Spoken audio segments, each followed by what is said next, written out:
Bismillahirrahmanirrahim. Assalamualaikum warahmatullahi wabarakatuh. Alhamdulillahi rabbil alamin. Wassalatu wassalamu ala asyrafil anbiya'i wal mursalin nabiyina Muhammadin wa ala alihi wa sahbihi ajma'in. Rabbi shrah li sadri wa yassir li amri wahlul 'uqdatam min lisani yafqahu qawli. Sidang jamaah salat maghrib yang kami muliakan, pertama-tama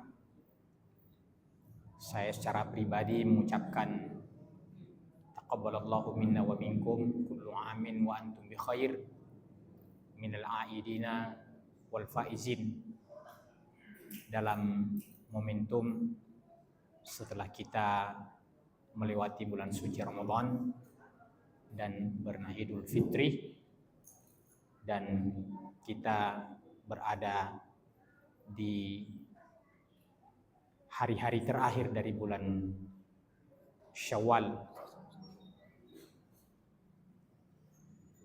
yang semoga amalan-amalan yang telah kita lewati dan kita lalui diterima baik di sisi Allah Subhanahu wa taala. Oleh karena itu jamaah sekalian, pada malam ini kita sedikit mengambil tema yang sifatnya insidentil, hal yang berkaitan dengan muhasabah setelah kita beramal secara umum, dan lebih khusus setelah kita beramal di bulan suci Ramadan. Kita menyebutkan bulan Ramadan secara khusus, bermuhasabah setelahnya, karena bisa kita menganggap bahwa dari 12 bulan dalam setahun itu, bulan Ramadan adalah merupakan bulan amalan mega proyek yang tentu tidak kita dapatkan suasana itu di bulan-bulan yang lain.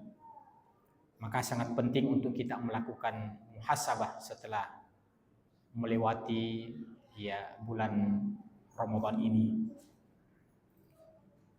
Seorang salaf pernah mengatakan bahwa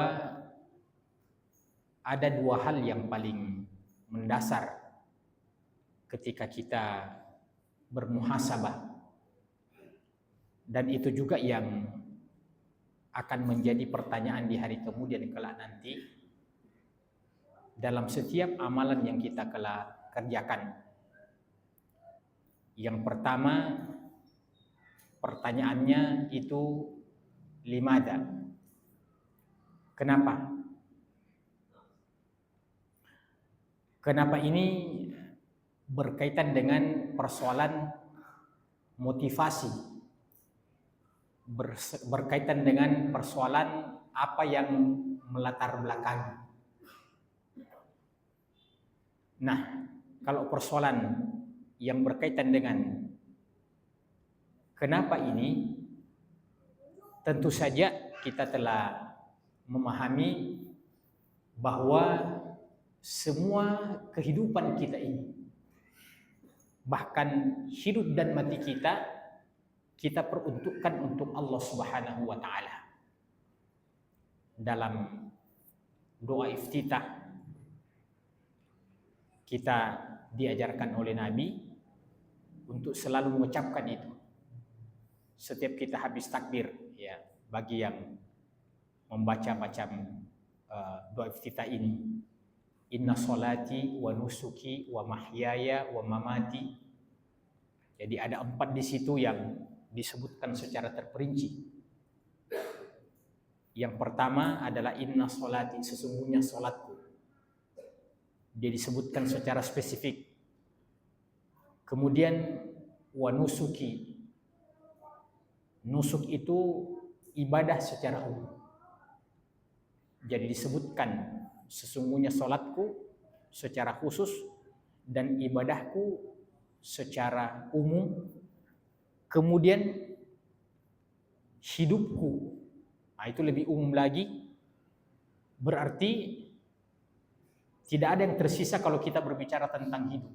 Selama kita bernapas, itu adalah hidup kita. Mau kita tidur, mau kita istirahat, mau kita bangun, mau kita di mana, itu adalah kehidupan kita. Kemudian mati kita. Inna salati wa nusuki wa mahyaya wa mamati. Mahyaya wa mati, hidupku dan matiku. Berarti secara konsep ibadah jamaah sekalian, tidak ada dikotomi dalam kehidupan kita ini. Semua adalah ibadah. Semua adalah ibadah. Yang terpenting bahwa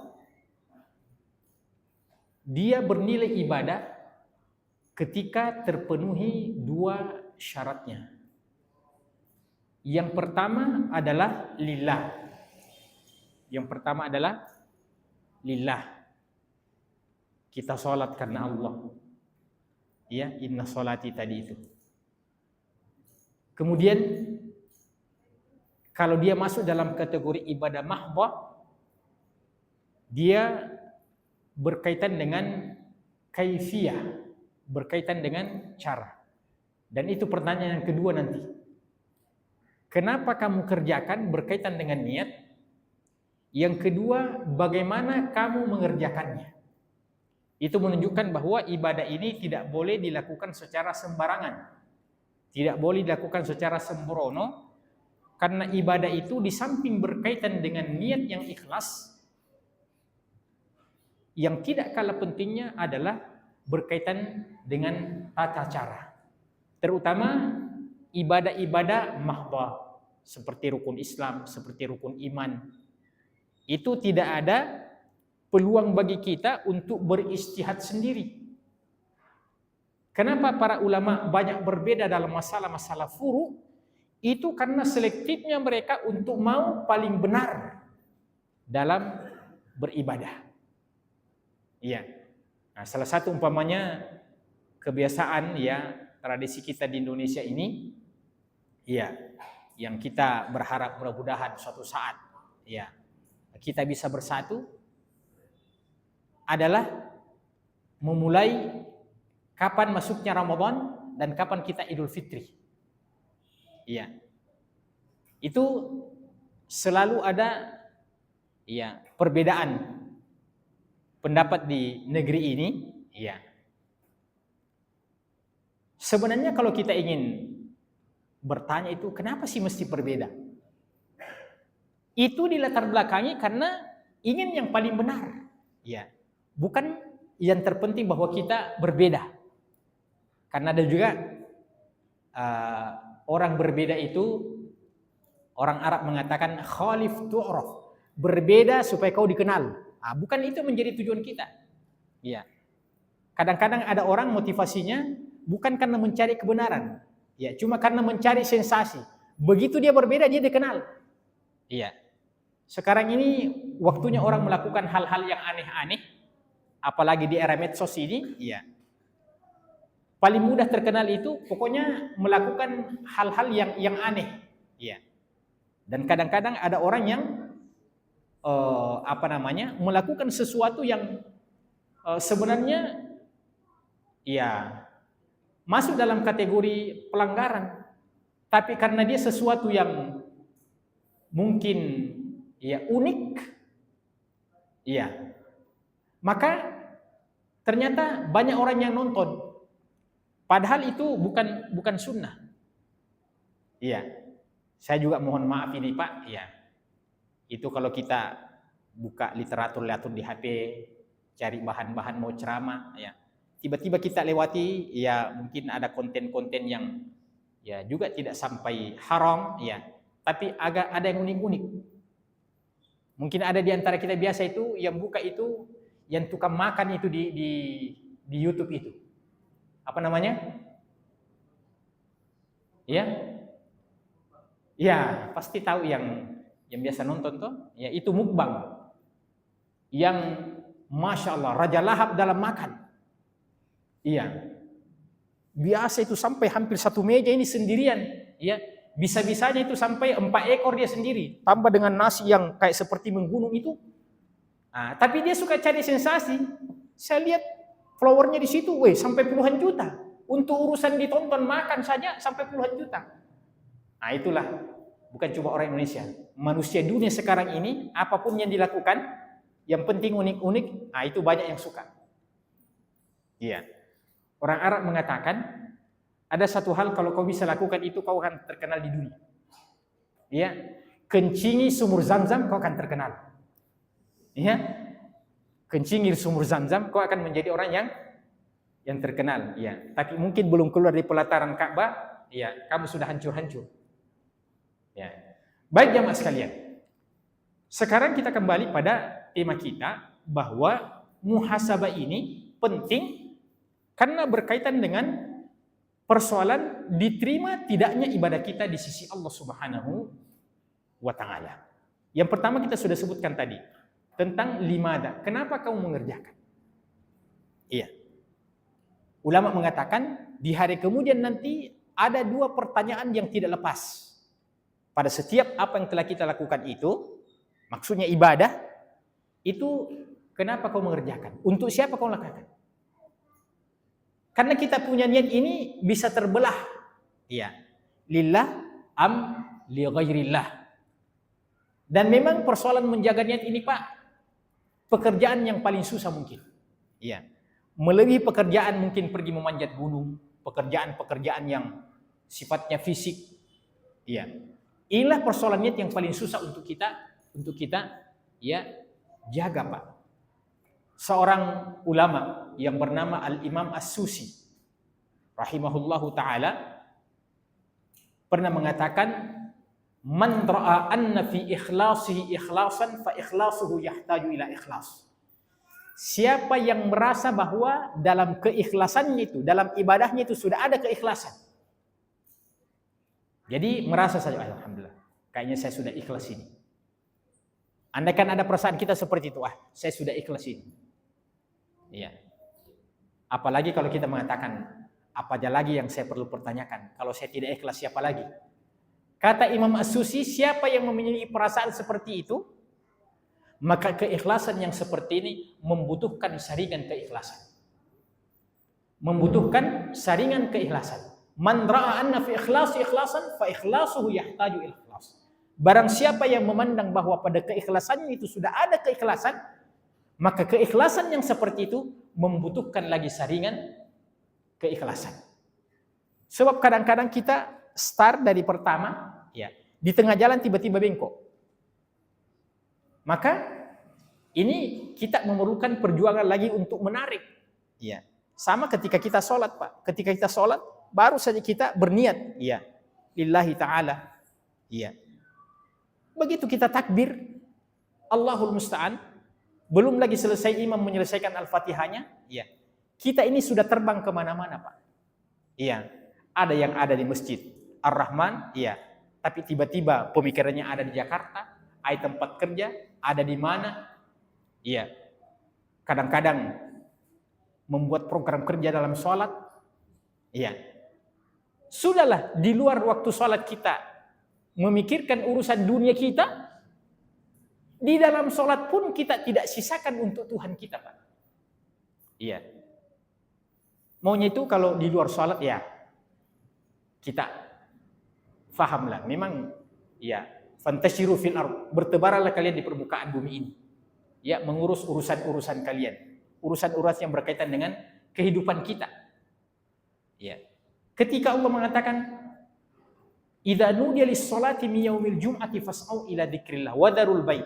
Kalau sudah dipanggil untuk menunaikan salat, ya, dalam konteks ayat ini salat Jumat, maka bersegeralah untuk memenuhi, merespon panggilan Allah Subhanahu wa taala, dan untuk sementara tinggalkan seluruh kesibukan-kesibukanmu.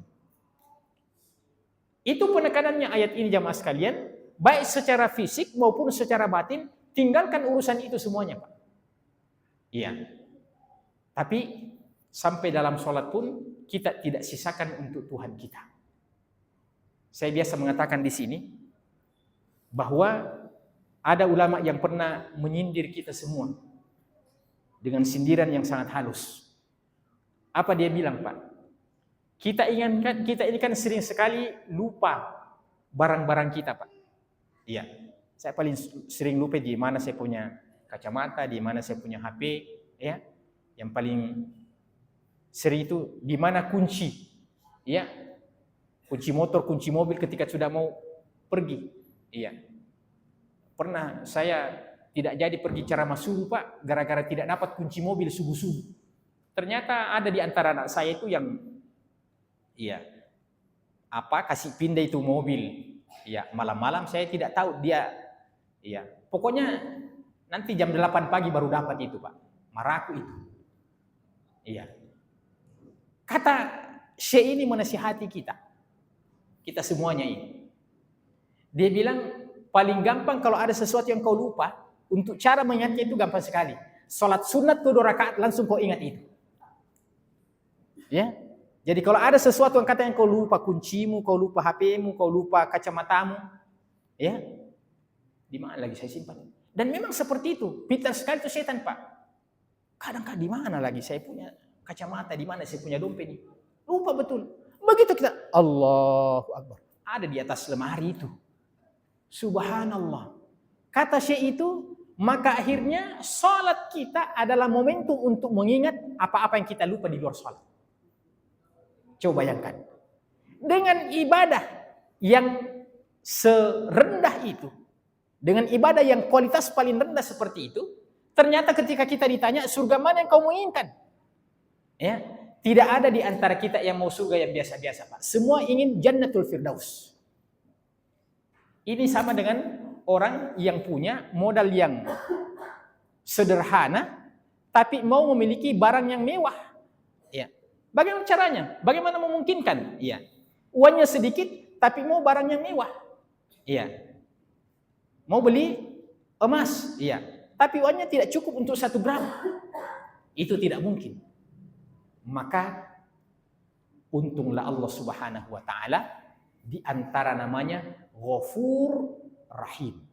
Yang Maha Pengampun, yang Maha Penyayang. Innallaha Ghafur Rahim. Allah yang Maha Pengampun dan Allah yang Maha Penyayang. Ayat-ayat yang seperti ini jangan sekalian harus kita fahami. Innallaha Ghafur Rahim itu di saat seseorang itu sudah berusaha untuk memperbaiki diri. Sudah berusaha untuk memperbaiki diri. Terjatuh pada dosa dan kesalahan dan ada kesadaran penuh untuk memperbaiki diri, untuk kembali kepada Allah Subhanahu wa taala, dan Allah melihat kejujuran kita untuk kembali kepadanya, maka di situ berlaku innallaha ghafurur rahim. Allah Maha Pengampun dan Allah Maha Penyayang. Bukan maksudnya ayat ini berpeluang untuk kita melakukan apa saja yang kita inginkan. Ya. Umpamanya kita dalam sholat, ya. Tiba-tiba dia keluar dari momentum sholat. Akhirnya pemikiran kita di jalan, ya, keliling dunia, ya, sampai ke Palu, sampai ke Kendari. Kan biasa tubuh kita ada di Masjid Ar-Rahman, ya, tapi kita punya pemikiran ini kayak seperti mimpi kan? Itu kan kalau kita mimpi, Pak, kita ada di atas tempat tidur kita, ya, ada dalam kamar, Pak. Tapi kenapa tiba-tiba kita melihat diri kita ada di Jakarta, ada di Amerika, ada di Mekah, ya? Yang paling bagus itu kalau kita mimpi, ya, melihat diri kita menikah lagi, terutama kita yang laki-laki ini, ya, menikah, ya, dengan masya Allah wanita sweet 17, ya, begitu kita bangun, ya Allah, ternyata saya cuma mimpi saja, ya, cuma mimpi saja, ya. Dan begitu pencemburunya namanya perempuan, Bu, perempuan, Pak, ya. Mimpi saja kadang-kadang dia cemburu itu. Jangan lalu cerita sama istri kita, ya, walaupun sekedar mimpi. Ya. Baik. Nah, muhasabah, introspeksi diri, muhasabah, mengevaluasi pada hal-hal yang telah kita, ya, lakukan yang lalu.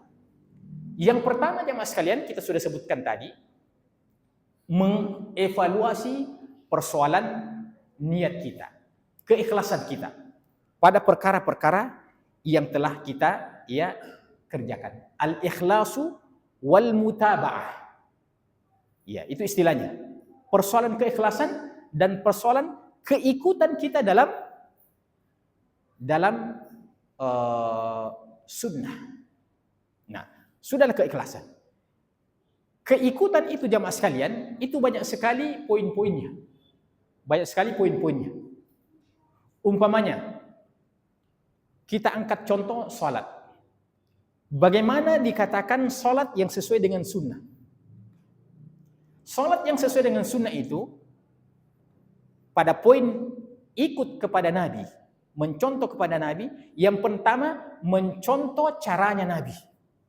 Yang pertama mencontoh caranya Nabi. Iya.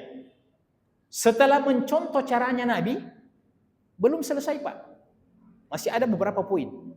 Mencontoh waktunya Nabi, mencontoh waktunya Nabi. Jadi caranya mungkin kita sudah sesuai takbirnya, cara meletakkan tangan, cara ruku, itu berkaitan dengan cara. Iya. Yang kedua adalah mencontoh waktunya Nabi.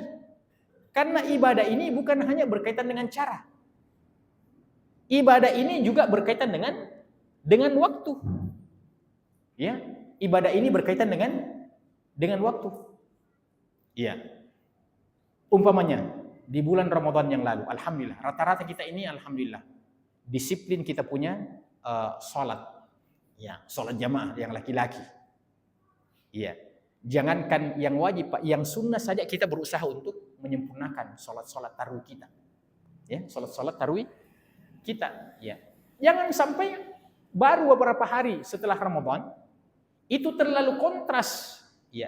Di bulan Ramadan kita tidak pernah meninggalkan sholat jamaah. Kenapa tiba-tiba di bulan Syawal ini sudah sering terlambat sholat subuh? Iya, sholat subuhnya jam 6. Padahal di bulan Ramadan sholat malam, sholat tarawih. Iya, bahkan sholat duha. Iya. Kenapa ketika masuk bulan berikutnya begitu kendor? Iya. Bahkan saya katakan termasuk di antara ujian bagi kita ini setelah Ramadan jamaah sekalian, perlu kita mempertanyakan pada diri kita, masih adakah aroma-aroma bulan Ramadan yang tersisa sampai pada hari ini? Ya, dengan indahnya membaca Al-Quran, ya, dengan zikir pagi dan petang, dengan sholat-sholat sunat, ya, itu di bulan Ramadan hampir terisi semuanya Pak. Ya, apalagi bagi yang itikaf 10 terakhir daripada bulan Ramadan, Masya Allah. Ya, bahkan Imam Syafi'i di bulan Ramadan itu yang sering saya sampaikan itu mampu mengkhatamkan sampai 60 kali khatam Al-Quran. Iya. Jadi kita asumsikan bulan Ramadan itu 30 hari, berarti 1 hari 1 malam itu Imam Syafi'i tamat berapa kali? Tamat 2 kali Pak. Ya, tamat 2 kali. Iya. Nah kadang-kadang, iya, mungkin ada di antara kita ini 1 tahun tidak pernah tamat-tamat. Subhanallah. Maka momentum Ramadan itu adalah momentum untuk kita bermuhasabah dengan amalan-amalan kita. Artinya kita membandingkan bagaimana suasana kebatinan kita di bulan Ramadan dan bagaimana suasana kita di bulan-bulan seperti ini. Ini belum lagi 1 bulan berlalu. Iya, masih kurang dari 1 bulan, tapi nampaknya suasana Ramadan itu sudah mulai ya menjauh. Ya, tidak ada lagi baca-baca Quran setelah sholat subuh. Ya. Maunya di bulan Ramadan kalau setiap hari bisa sampai 1 juz, ya paling tidak ya 1 lembar 2 lembar di bulan Syawal. Yang paling minimal bahwa ahabbul a'mal ilallahi adawamu qallah. Amalan yang paling cintai oleh Allah adalah amalan yang berkesinambungan walaupun itu sedikit, ya, walaupun itu sedikit. Kalau di bulan Ramadan, apalagi di 10 terakhir, mungkin ada di antara kita ini yang Masya Allah, ya, salat tarawihnya sempurna, ya, begitu 10 terakhir dia iktikaf lagi, ya, dia iktikaf lagi, ditambah lagi salat malam termin kedua, ya, mengikuti seperti kebiasaan di Mekah, ya, 10 terakhir itu ada termin kedua, ditambah lagi, ya, mulai jam 2 malam Pak, dari jam 2 malam itu biasanya sampai jam 4, ya, jam 4 sampai jam 4 subuh, ya. Subhanallah, kita merindukan suasana-suasana yang seperti itu. Nah, ketika kita keluar dari bulan Ramadan, itu bentuk muhasabahnya, masih adakah yang tersisa suasana itu di bulan-bulan berikutnya. Nah, kita ini tentu ingin menjadi juara bertahan, Pak. Ya. Juara bertahan itu mempertahankan apa yang sudah ada. Meraih apa yang kita belum pernah dapatkan, kemudian kita dapatkan, ya itu susah. Tapi lebih susah lagi adalah mempertahankan apa yang kita sudah dapatkan. Jadi itu niatnya, caranya, kemudian waktunya. Ya. Apakah sholat kita selama ini itu bisa menjaga awal-awal waktu? Ya. Yang paling mudah menjaga sholat 5 waktu pada awal waktu itu, Pak, kalau kita sholat jamaah di masjid. Ya, kalau kita sholat jamaah di masjid. Karena jarang-jarang itu kalau di masjid-masjid yang ada imam rawatibnya, ada muadzinnya seperti Ar-Rahman ini, betul-betul itu mungkin karena ketiduran muadzinnya itu kalau terlambat, adzan, rata-rata insya Allah tepat waktunya itu, tepat waktunya. Maka kita harus mengevaluasi semuanya itu, waktunya. Nah, apakah setelah bulan Ramadan ini, terutama kita ini yang mobile, bergerak setiap hari, nah, itu paling rawan itu, Pak, kita ketinggalan sholat jamaah, apalagi kalau di kota, seperti Makassar ini, itu kalau umpamanya kita jalan dari satu tempat ke tempat yang lain, katakanlah bilang sudah menjelang maghrib, pas macet total, begitu ada masjid yang kita lewati, Pak, lagi 10 menit mau azan, itu lebih baik kita singgah memang, Pak, lebih baik kita singgah memang, yang sering membuat kita ini tidak dapat itu, Pak, karena cara berhitung kita masih ada 10 menit, sementara sudah macet total, ada masjid di depan, sedikit lagi, semua saya ceritakan ini karena semua kita pernah mengalami, Pak. Saya juga pernah mengalami seperti itu. Jadi saya tidak mau lagi kecolongan seperti itu, Pak. Lewati masjid, sudah selawat biasanya masjid lain, masih ada 10 menit, Pak. Gampang ada masjid depan. Allahul musta'an, jam 10 malam baru saya sholat Isya, Pak. Coba bayangkan. Kenapa? Karena merayap ini jalan, tidak bisa jalan. Andai kan bisa kita parkir, tidak bisa karena di belakang kita, depan kita, Begitu saja jalan mobil sedikit depan kita, kita belum bergerak sudah klakson di depan itu, Pak. Tidak bisa. Subhanallah. Saya pernah mempraktekkan sholat darurat. Ingat itu dari Unhas ke sini. Itu saya masih ingat itu. Kalau tidak salah itu ada demo atau bagaimana itu. Macet total, Pak. Macet total. Allahul musta'an. Kita mau singgah sholat duhur, tidak bisa. Jalan terus kita ketinggalan sholat. Ambil waktu itu ada yang bawa mobil. Jadi saya praktekkan itu sholat darurat. Kebetulan kalau dari arah sana itu kan artinya mengarah ke sini kiblatnya, tentu tidak persis, tapi Allah yang lebih mengetahui. Saya sholat di atas mobil itu dalam keadaan macet seperti itu. Dalam keadaan macet seperti itu. Maka perlu untuk kita selalu memperbaiki hal-hal yang terlewatkan pada masa-masa yang lalu. Waktunya, caranya. Apalagi di antara hal yang perlu untuk kita muhasabah pada amalan-amalan kita. Terutama pada ibadah-ibadah yang memang ditentukan jumlahnya, ditentukan bilangannya. Namanya ibadah muqayyadah, ibadah yang dibatasi, dibatasi bilangannya, dibatasi bilangannya. Ada ibadah mutlaqah. Apa contoh daripada ibadah mutlaqah dan ibadah muqayyadah? Contohnya adalah zikir, Pak. Zikir itu ada dua macam. Ada zikir mutlak, ada zikir muqayyad. Zikir mutlak itu zikir yang tanpa batas. Zikir tanpa batas. Tidak disebutkan kapan waktunya, tidak disebutkan berapa jumlahnya, Ya, tidak disebutkan di mana tempatnya. Itu masuk dalam kategori zikir mutlak. Apa dalilnya? Dalilnya diantaranya Allah mengatakan, Ya ayyuhalladzina amanu dzkurullaha dzikran katsira. Hai orang-orang yang beriman, berzikirlah kepada Allah dengan zikir yang banyak. Itu maksudnya adalah zikir mutlak, Pak. Ya, maksudnya berapa? Pokoknya terserah. Ya. Tidak perlu kita hitung. Ya. Berapa bisanya? Iya. Contohnya ketika macet umpamanya. Iya. Bisa orang itu memanfaatkan itu, Pak. Iya. Memanfaatkan untuk menurunkan tensi emosi kita, iya.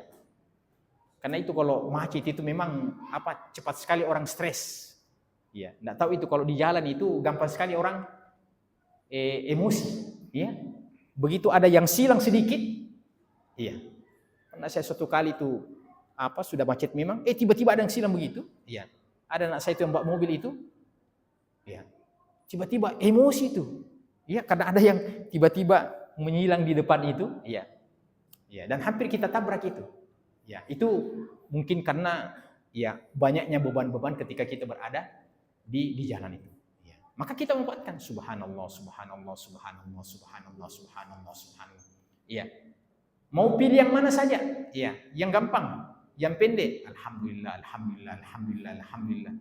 Tidak perlu pakai subhanallah, subhanallah. Itu setelah sholat itu. Iya. Tidak perlu. Mau berapa saja. Iya. Mau di mana saja, mau kapan saja. Iya. Tapi ketika setelah sholat, supaya amalan kita itu sesuai dengan sunnah, maka selektif dalam waktunya, selektif dalam jumlahnya. Iya. Ketika kita membaca subhanallah setelah sholat, 33 kali saja supaya sesuai dengan sunnah. Baca alhamdulillah 33 kali saja. Baca Allahu Akbar 33 kali saja. Sudah 99 kali.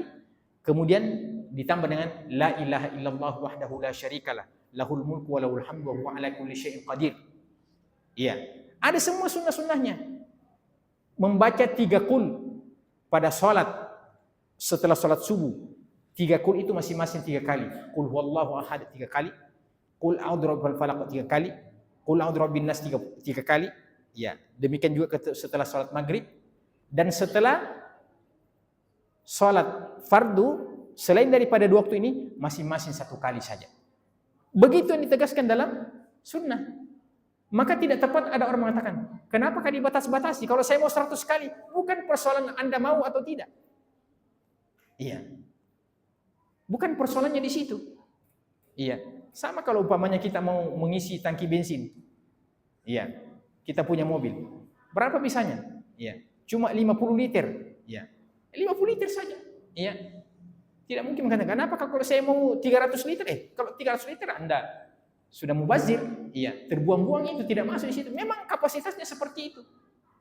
Setelah Anda mau yang lebih daripada itu mutlak, setelah sholat yang tidak berkaitan dengan sholat, silakan Anda balap di situ.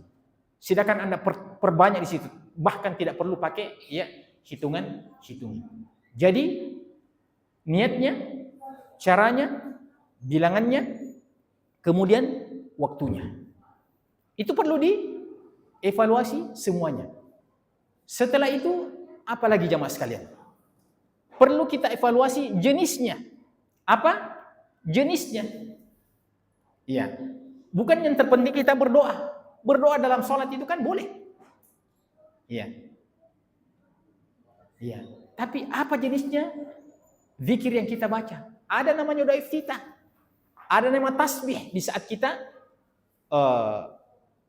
ruku, di saat kita sujud. Iya. Bagaimana kira-kira kalau ada orang Allahu Akbar, Allahumma barik lana fima razaqtana wa qina adzabannar. Itu kan zikir, Pak. Salah baca kok. Itu zikir doa sebelum makan itu. Allahumma barik lana fima razaqtana. Itu kan zikir bagus, Pak. Tapi bukan tempatnya. Ya. Bukan tempatnya. Iya. Malaikat mengatakan, salah baca ini orang ini. Ya. Maka jenisnya harus jelas. Yang mana? Iya. Di antara yang ada dalam hadis itu, dilarang oleh orang membaca Al-Quran ketika ruku dan ketika sujud. Tidak boleh orang membaca Al-Quran ketika ruku dan ketika sujud. Yang ada adalah memperbanyak tasbih kepada Allah Subhanahu wa taala. Di saat sujud boleh berdoa, memperbanyak doa. Nah, bagaimana dengan ayat-ayat yang redaksinya doa? Bagaimana dengan ayat-ayat yang redaksinya doa? Banyak sekali dalam Quran ayat-ayat yang redaksinya doa. Yang paling terkenal adalah Rabbana atina fid dunya hasanah fil akhirati hasanah wa qina adzabannar. Maka kalau orang membaca itu dengan niat membaca Quran, maka dia melakukan bentuk ya penyelisihan sunnah karena dia membaca Al-Quran dalam sholat. Terkecuali kalau dia niatkan bahwa saya niatkan ini memang berdoa dan saya meminjam redaksi Al-Quran, maka boleh dia baca setelah bertasbih. Ya, apalagi kalau dia sendirian, lama-lama dia bersujud.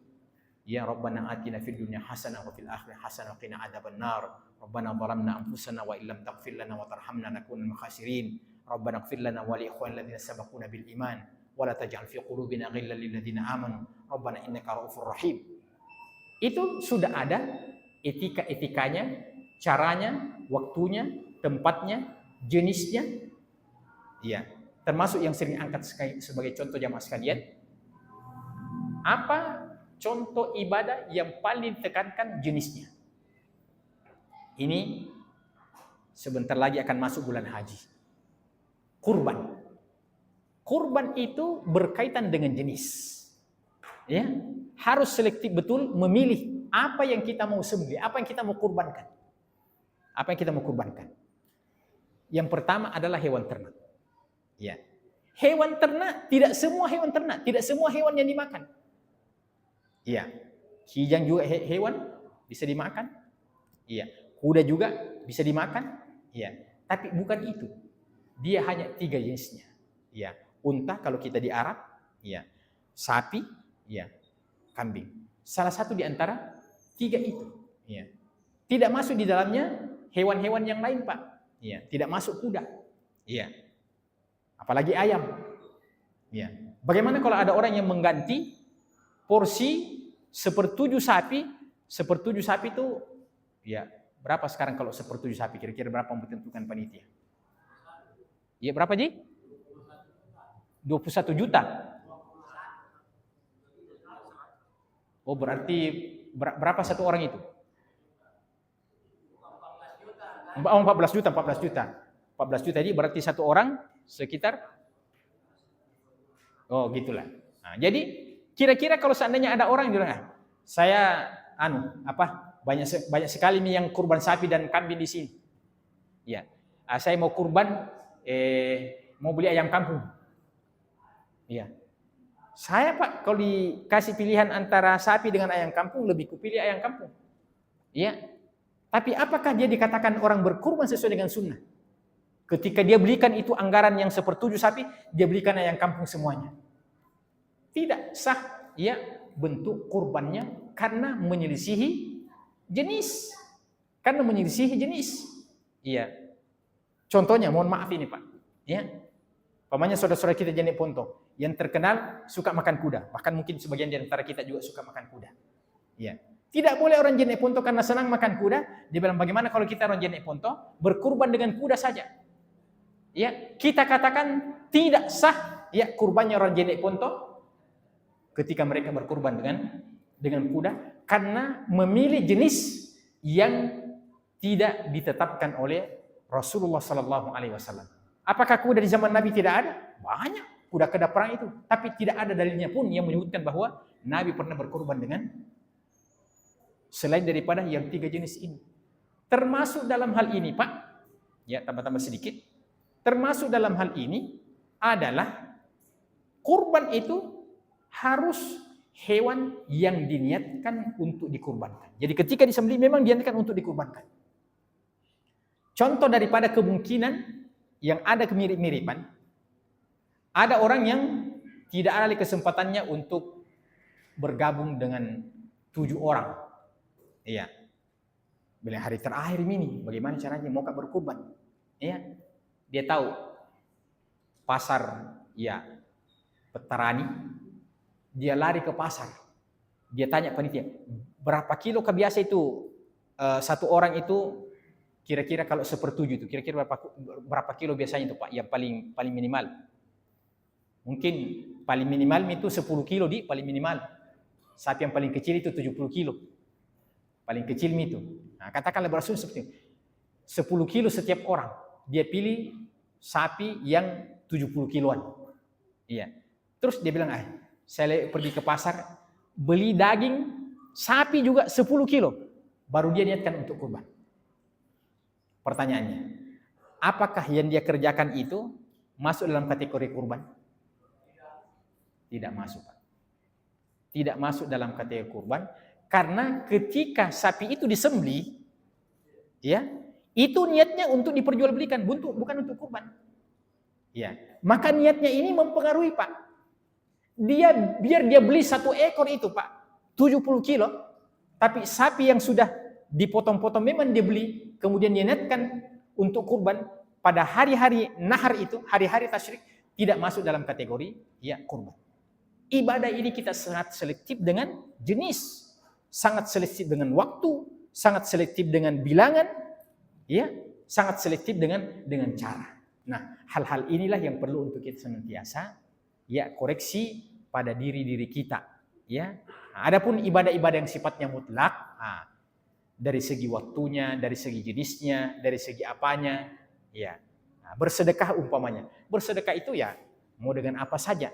Tapi yang paling bagus itu, Pak, bersedekah tergantung apa yang paling dibutuhkan oleh orang pada waktu itu.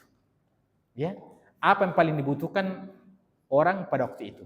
Makanya, ya, zakat fitrah itu, Pak, ya, walaupun ada khilaf di dalamnya, zakat fitrah yang dalam bahasa Arabnya zakatul fitri, itu masih ada pro kontra sampai pada hari ini. Kalau kita berzakat fitrah itu, sebenarnya yang kita keluarkan itu makanan pokok atau bolehkah dengan uang? Ya. Jadi ada orang yang berzakat fitrah, ya, tidak sempat lagi beli beras apa namanya? Saya kasih saja fakir miskin deh. Nah, dengan niat inilah zakat fitrah saya. Ya, katakanlah saya asumsikan sekarang mungkin sekitar 4 liter ya, 4 liter. Iya. Kurang lebih. Iya. Nah, itu kira-kira berapa itu? Kalau dia belikan beras, ya, beras kepala, ya. Maka bagi ulama yang menganggap bahwa asalnya adalah makanan pokok, maka dia sudah menyelisihi itu karena dia berzakat fitrah dengan nilai, bukan berzakat fitrah dengan makanan pokok. Dan itu semua ada hikmah-hikmahnya, Pak. Kenapa ditekankan makanan pokok? Dan kenapa ditekankan itu sebelum ya sholat Idul Fitri? Kata Nabi, tu'matan lil masakin, untuk memenuhi hajatnya dan kebutuhan terutama orang-orang fakir miskin, Pak. Karena hari Lebaran itu adalah hari kebahagiaan, hari kegembiraan, Pak. Iya. Maka di hari Lebaran itu tidak boleh ada satupun orang yang tidak bahagia. Tidak boleh ada orang yang tidak bahagia pada hari Lebaran itu. Nah, itulah salah satu bentuk keadilan Islam, Pak. Iya. Termasuk orang-orang fakir miskin ini, kalau sepanjang tahun mereka adalah sering lapar, maka di hari Idul Fitri orang miskin pun itu tidak boleh lapar. Nah, syariat sudah mempertimbangkan itu. Iya. Bisa juga sebenarnya orang itu dia tidak makan, dia lebih cenderung memiliki baju baru. Bisa saja ada di antara kita bilang, yang mana kau pilih? Ada baju barumu tapi kau tidak makan pada hari itu, atau kau makan tapi kau tidak pakai baju baru. Iya. Biar kita mengatakan, Pak, saya lebih suka pakai baju baru. Biar misalnya tidak makan pada Lebaran itu, yang lebih prioritas itu urusan makan itu lebih di atas daripada urusan pakaian. Tidak boleh kita menentang itu, ya, urutan-urutan yang telah disebutkan oleh syariat itu. Iya. Bagaimana kalau seandainya ada orang miskin yang sebenarnya dia tidak butuh makanan karena ada di persiapannya? Maka ulama mengatakan, andaikan pun ada orang fakir miskin yang tidak membutuhkan makanan itu karena dia punya persiapan, ada yang kasih, maka dia bisa menjualnya kepada orang lain. Nah, ini ada ulama di Saudi, di Masjid Nabawi yang pernah bilang, itu kalau seandainya zakat fitrah itu diperdagangkan oleh sesama orang miskin di hari Lebaran itu, katanya, Pak, itu luar biasa, itu akan menjadikan perputaran ekonomi di kalangan kaum muslim itu untuk urusan zakat fitrah saja. Ya. Jadi setelah kita bagi kepada orang-orang miskin itu, ternyata di antara mereka tidak butuh beras, tidak butuh makanan pokok itu. Ya. Maka apa yang dilakukan? Dia jual. Nah, kalau mereka melakukan transaksi antara sesama mereka itu, terjadi lagi perputaran ekonomi di antara mereka, artinya tercipta pasar pada saat itu. Jadi apa yang ditetapkan oleh syariat ini itu betul-betul sesuai dengan ukuran-ukuran yang telah ditetapkan oleh Allah dan Rasulullah Sallallahu Alaihi Wasallam. Demikian jemaah sekalian, saya mohon maaf karena ya agak lebih. Semoga ada manfaatnya. Subhanakallahumma wa bihamdika, asyhadu an la ilaha illa anta, astaghfiruka wa atubu ilaik. Wa akhiru da'wana alhamdulillahirabbil alamin. Wassalamualaikum warahmatullahi wabarakatuh.